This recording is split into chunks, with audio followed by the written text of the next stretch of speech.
Congressman Ron Pauls, you appear to have consistent, principled integrity. Americans don't usually go for that.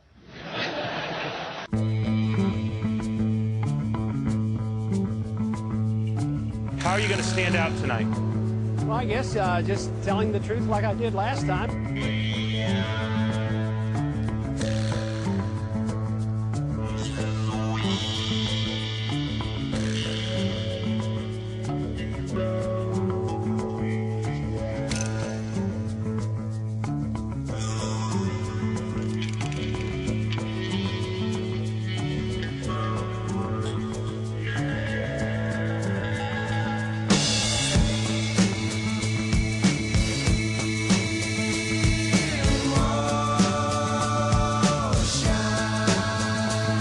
The sooner we come home, the better. If they declare there's no progress in September, we should come home. It was a mistake to go, so it's a mistake to stay. If we made the wrong diagnosis, we should change the treatment.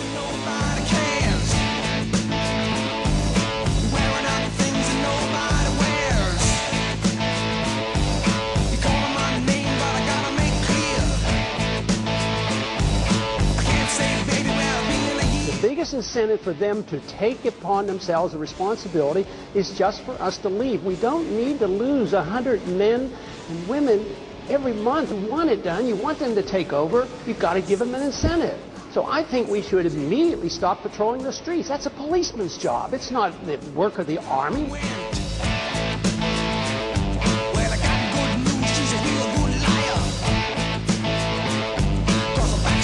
And now we are fighting a war, and our foreign operations around the world to maintain our empire is now approaching $1 trillion a year. That's where the money's going, and that's where it has to be cut so we can take care of education and medical cares that are needed here in this country.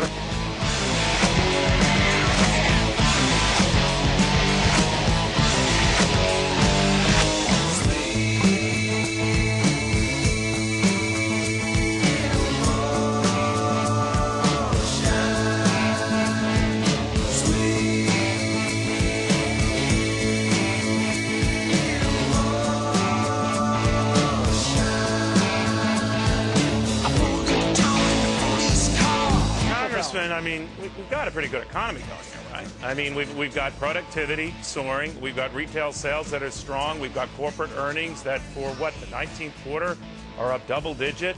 That's nice, but when you have to borrow, my personal finances would be very good if I borrowed $1 million every month, but someday the bills will become due.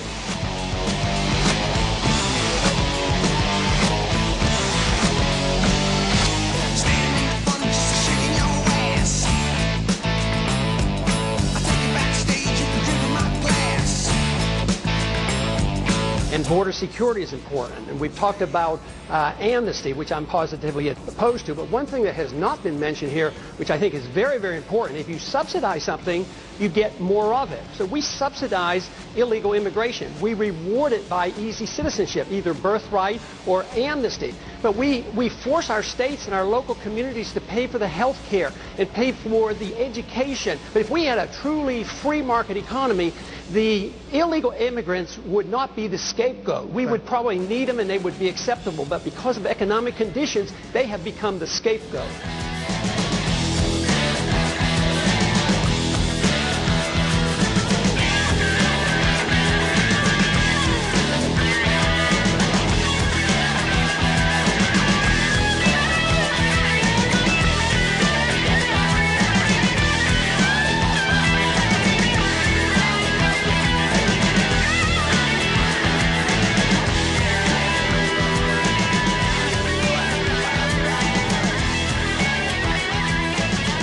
Congressman Paul, what's the most pressing moral issue in the United States right now? I think it is the acceptance just recently that we now promote preemptive war. I do not believe that's part of the American tradition. We in the past have always declared war in the defense of our liberties or go to aid somebody. But now we have accepted the principle of preemptive war. We have rejected the just war theory of Christianity. And now tonight we hear that we're not even willing to remove from the table a preemptive nuclear strike against the country that has done no harm to us directly and is no threat to our national security. I mean, we have to come to our senses about this issue of war and preemption and go back to traditions and our Constitution and defend our liberties and defend our rights, but not to think that we can change the world by force of arms and to start war. We succumb to the temptation to protect oil interests by literally going out and fighting wars over oil. We have a lot of goodness in this country, and we should promote it, but never through the barrel of a gun. We should do it by setting good standards, motivating people, and have them want to emulate us. But you can't enforce our goodness like the neocons preach with an armed force. It doesn't work. Woodrow Wilson was telling us about that in promoting democracy a long time ago. It doesn't work, and we have to admit it.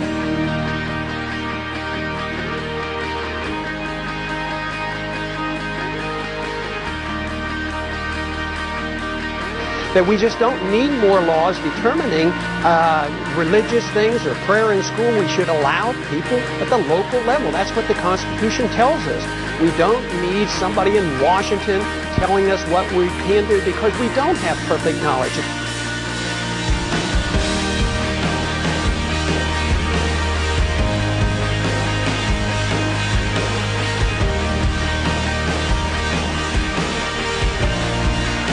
We don't get our rights because we're gays or women or minorities.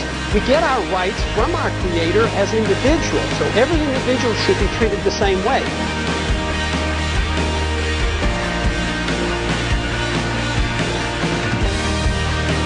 See a stream down your face when you lose something you cannot replace.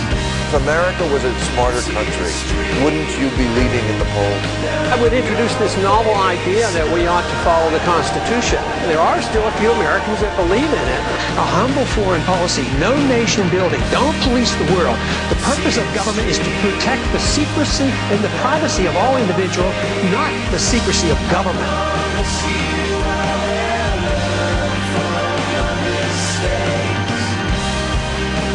The freedom message brings us together. It doesn't divide us.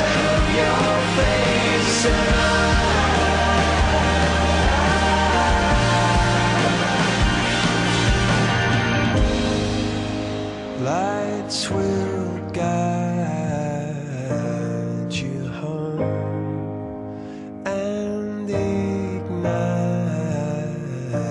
your bones, and I will try to fix you.